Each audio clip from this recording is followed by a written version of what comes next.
বাঙালিয়ানা প্রদোষের সংবাদে স্বাগত। শুরুতেই শুনে নিচ্ছি সংবাদ শিরোনাম।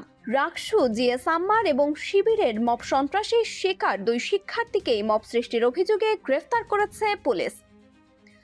আবারও প্রমাণ হলো রাষ্ট্র চাইলেই ঠেকাতে পারে মৌলবাদের আগ্রাসন। শিক্ষকের রিল ইস্যুতে শক্তভাবে পাশে ছিল রাষ্ট্র। এবারে অন্যান্য সংবাদের সঙ্গে বিস্তারিত। রাজশাহী বিশ্ববিদ্যালয়ে রাকসুর সাধারণ সম্পাদক সালাউদ্দিন আম্মার সহ ছাত্র শিবিরের নেতাকর্মীদের মারধরের শিকার ৩ শিক্ষার্থীর মধ্যে 2 জনকে গ্রেফতার দেখানো হয়েছে। নিষিদ্ধ ছাত্রলীগের সন্ত্রাসী কার্যক্রম সংক্রান্ত একটি মামলায় তাদের গ্রেফতার দেখায় পুলিশ। এদিকে প্রক্টরের কার্যালয় এবং কেন্দ্রীয় গ্রন্থাগারের শিক্ষার্থীদের মারধরের ঘটনাকে মব সন্ত্রাস আখ্যা দিয়ে এর বিচার দাবি করছে ক্যাম্পাসের বিভিন্ন ছাত্র সংগঠন। গ্রেফতার 2 জন হলেন বিশ্ববিদ্যালয়ের ইতিহাস বিভাগের 2017-18 শিক্ষাবর্ষের শিক্ষার্থী মোহাম্মদ আনাস এবং মাহমুদুল হাসান। 27 ফেব্রুয়ারি সোমবার রাতে তাদের গ্রেফতার করে মতিহার থানার পুলিশ।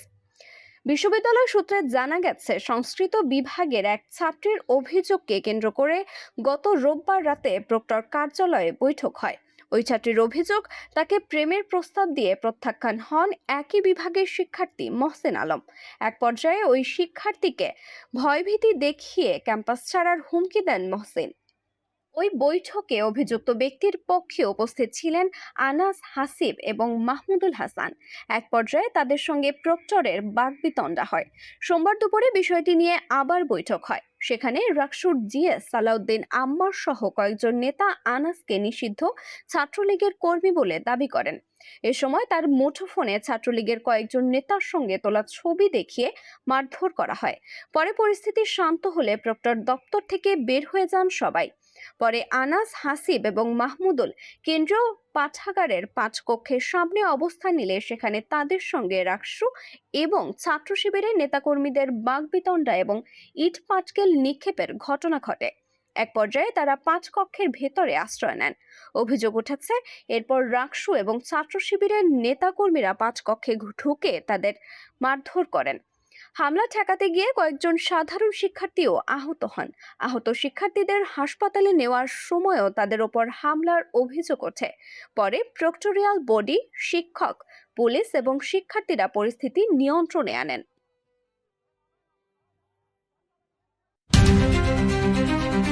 বাবরি মসজিদ ভাঙার পর পুরো ভারতে যেখানে দাঙ্গায় জর্জরিত ছিল, সে সময় পশ্চিমবঙ্গ ছিল সকল ধরনের দাঙ্গা মুক্ত।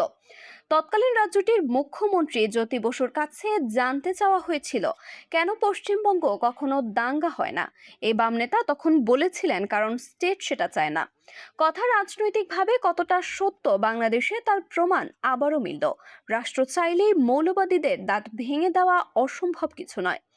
একজন স্কুল শিক্ষকের ফেসবুকে পোস্ট করা একটি ভিডিওকে কেন্দ্র করে সামাজিক যোগাযোগ মাধ্যমে ট্রল, থানায় যোগাযোগ, অভিযোগ, পুলিশি তদন্ত আর প্রাথমিক শিক্ষা বিভাগের কমিটি গঠনের চিন্তা ভাবনা সহ নানা নাটকীয় ঘটনা ঘটেছে গত কয়েকদিন ধরে। সবশেষ সোমবার বিষয়টি নিয়ে প্রাথমিক এবং গণশিক্ষা প্রতিমন্ত্রীর বক্তব্যের পর পুরো ঘটনা ভিন্ন দিকে টার্ন নিয়েছে। ঘটনা শুরু হয় গত বৃহস্পতিবার সিলেটের পেঞ্চুগঞ্জের একটি প্রাথমিক শিক্ষা প্রতিষ্ঠানের প্রধান শিক্ষক বিউটি পাল ফেসবুকে এক সময়ের জনপ্রিয় ব্র্যান্ড ডিফারেন্ট টাচের শ্রাবণের মেঘগুলো গানের সাথে একটি ভিডিও পোস্ট করার পরে। ভিডিওটি নিয়ে সামাজিক যোগাযোগ মাধ্যমে ব্যাপক আলোচনা সমালোচনা শুরু হলে দেশের বিভিন্ন অঞ্চলের সরকারি প্রাথমিক স্কুলে শিক্ষক শিক্ষিকারা ওই একই গান ব্যবহার করে নিজেদের প্রোফাইলে ভিডিও পোস্ট শুরু করেন বিউটি পালের প্রতি সমর্থনের অংশ হিসেবে। ঘটনা এক পর্যায়ে এতটাই আলোড়ন তৈরি করে যে ওই ভিডিও পোস্ট করে বিউটি পাল সরকারি কর্মচারীদের আচরণবিধি লঙ্ঘন করেছেন কিনা তা খতিয়ে দেখার সিদ্ধান্ত নেয় সিলেটের প্রাথমিক শিক্ষা বিভাগ। এই নিয়ে সবচেয়ে উৎকণ্ঠা ছিল মৌলবাদে বিশ্বাসী কিছু ধর্মজীবী, কিন্তু সরাসরি শিক্ষা প্রতিমন্ত্রীর পক্ষাবলম্বন যেন জোকের মুখে নুন ঢেলে দিয়েছে। প্রাথমিক এবং গণশিক্ষা প্রতিমন্ত্রীর বক্তব্যের পরেই সিলেটের শিক্ষা বিভাগ ঘটনা খতিয়ে দেখার সিদ্ধান্ত থেকে সরে আসে। মৌলবাদীদের মনে আনন্দের কোনো স্থান নেই, গান নেই, ছবি নেই, নাচ নেই, হাসি নেই, আনন্দ নেই। তবে রাষ্ট্রের এক গুরুত্বপূর্ণ ব্যক্তির এই নেইয়ের মধ্যেও জ্বালালেন আশার আলো। তিনি জানালেন, গান অনৈতিক নয়, আনন্দ অনৈতিক নয়, হাসি অনৈতিক নয়, চাকরির মাঝে ব্যক্তিগত জীবনযাপন অনৈতিক নয়। দেশে প্রায় 1 কোটি মানুষ হ্যাপাটাইটিস বি এবং সি ভাইরাসে আক্রান্ত। প্রতি বছর ভাইরাল হ্যাপাটাইটিস জনিত লিভার সিরোসিস এবং লিভার ক্যান্সারে 20 থেকে 21 হাজার মানুষের মৃত্যু হয়। হ্যাপাটাইটিস জনিত মৃত্যুর দিক থেকে বিশ্বের শীর্ষ 10 দেশের একটি বাংলাদেশ। এই অবস্থায় 2030 সালের মধ্যে ভাইরাল হ্যাপাটাইটিস নির্মূলের বৈশ্বিক লক্ষ্য অর্জনে দেশে ব্যাপক হারে হ্যাপাটাইটিস স্ক্রিনিং, টিকাদান এবং জনসচেতনতা বাড়ানোর উপর জোর দিয়েছে বিশেষজ্ঞরা। বাংলাদেশে হ্যাপাটাইটিস প্রতিরোধ, পরীক্ষা এবং চিকিৎসা সেবায় মানুষের প্রবেশাধিকার বাড়াতে জরুরি পদক্ষেপ নেওয়ার আহ্বান জানিয়েছে বিশ্ব স্বাস্থ্য সংস্থা WHO। সংস্থাটি বলছে, এখনো নানা প্রতিবন্ধকতার কারণে লাখো মানুষের প্রয়োজনীয় স্বাস্থ্যসেবা থেকে বঞ্চিত হচ্ছেন।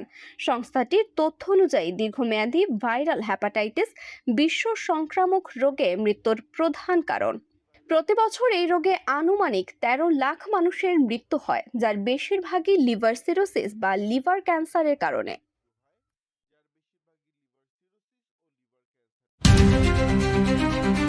হরমুজ প্রণালী ব্যবস্থাপনার জন্য ইরানকে একটি যৌথ আঞ্চলিক কাঠামোর প্রস্তাব দিয়েছে ওমান। এই প্রস্তাবে হরমুজ প্রণালী দিয়ে চলাচলকারী জাহাজগুলোর কাছ থেকে ঐচ্ছিক ফি বা অনুদান নেওয়ার কথা বলা হয়েছে। বার্তা সংস্থা রয়টার্স এক প্রতিবেদনে এই তথ্য জানিয়েছে। উপসাগরীয় অঞ্চলের একটি সূত্রের বরাতে জানানো হয়, আঞ্চলিক সমর্থনে উত্থাপিত ওমানের এই প্রস্তাবটি গৃহীত হলে ইরান একচ্ছত্রভাবে এই গুরুত্বপূর্ণ সমুদ্রপথ নিয়ন্ত্রণ করতে পারবে না। প্রস্তাবটি মূলত মালাক্কা প্রণালী ব্যবহারের আদলে তৈরি করা হয়েছে, যেখানে প্রণালী ব্যবহারকারীরা নৌ চলাচলের সুবিধা, পরিবেশ রক্ষা এবং উদ্ধার অভিযানের তহবিলের জন্য স্বেচ্ছায় কিছু আর্থিক অবদান রাখবে। ইরানের বিরুদ্ধে যুক্তরাষ্ট্রের আকস্মিক বিমান হামলা স্থগিতের পর নতুন এই কূটনৈতিক উদ্যোগ সামনে এলো। সংশ্লিষ্টরা আশা করছেন, এর মাধ্যমে কূটনৈতিক সমাধানের পথ সুগম হবে এবং বিশ্বের অন্যতম গুরুত্বপূর্ণ এই জ্বালানি পরিবহন পথ দিয়ে আবারও জাহাজ চলাচল শুরু হবে। যুক্তরাষ্ট্র ও ইসরায়েলের যৌথ সামরিক অভিযান শুরুর আগে বিশ্বের মোট জ্বালানি সরবরাহের প্রায় 1/5 এই হরমুজ প্রণালী দিয়ে পরিবহন করা হতো।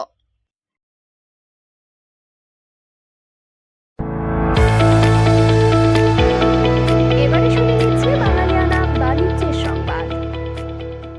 বাংলাদেশের দীর্ঘমেয়াদী সার্বভৌম ঋণ মানের পূর্বাভাস স্থিতিশীল থেকে নেতিবাচক করেছে আন্তর্জাতিক ঋণ মান নির্ধারণকারী প্রতিষ্ঠান S&P গ্লোবাল।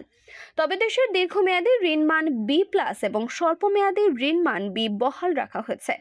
সোমবার প্রকাশিত প্রতিবেদনে সংস্থাটি বলেছে, ব্যাংক খাতের দীর্ঘস্থায়ী দুর্বলতা, মধ্যপ্রাচ্যের যুদ্ধজনিত অনিশ্চয়তা, জ্বালানি বাজারের অস্থিতিশীলতা এবং বৈদেশিক খাতের ঝুঁকির কারণে আগামী 12 থেকে 18 মাসের মধ্যে বাংলাদেশের অর্থনৈতিক পুনরুদ্ধারের গতি আরও কমে যেতে পারে।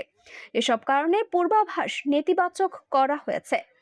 S&Pর মতে, আগামী 3 বছরে বাংলাদেশের অর্থনৈতিক প্রবৃদ্ধি গড়ে 4.5% কাছাকাছি থাকতে পারে।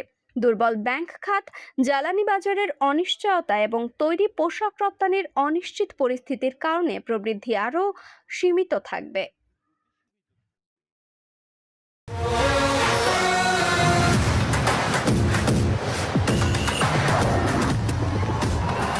এবারে শুনে নিচ্ছে বাঙালিয়ানা ক্রীড়া সংবাদ। ত্রিনিদাদে ব্রায়ান লারা স্টেডিয়ামে পাকিস্তানের বিরুদ্ধে সিরিজের প্রথম টেস্টের তৃতীয় দিনে দারুণ এক রেকর্ড করেছেন ওয়েস্ট ইন্ডিজের pace bowling allrounder Justin Greaves. টানা 5 ওভার মেডেন উইকেট নেন, সব মিলিয়ে নেন 5 উইকেট।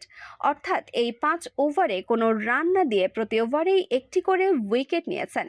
টেস্ট ক্রিকেটের তথ্য-উপাত্ত সংরক্ষণ শুরুর পর প্রথম খেলোয়াড় হিসেবে টানা 5 ওভারে রান না দিয়ে প্রতি ওভারেই উইকেট নেওয়ার বিশ্ব রেকর্ড করলেন গ্রেভস। দিনের খেলা শেষে গ্রিপস বলেন, বল কিছুটা সুইং করছিল এবং আমি তার ফলও পেয়েছি। যখনই আমার হাতে বল তুলে দেওয়া হয়, দল চায় আমি যেন তাদের ভরসা হয়ে ওঠে এবং কঠিন পরিস্থিতি থেকে দলকে টেনে তোলার চেষ্টা করি। টেস্ট ক্যারিয়ারে এই প্রথমবার 5 উইকেট পেয়ে আমি সত্যি খুবই আনন্দিত। তবে খেলায় এখনো আমার অনেক কাজ বাকি।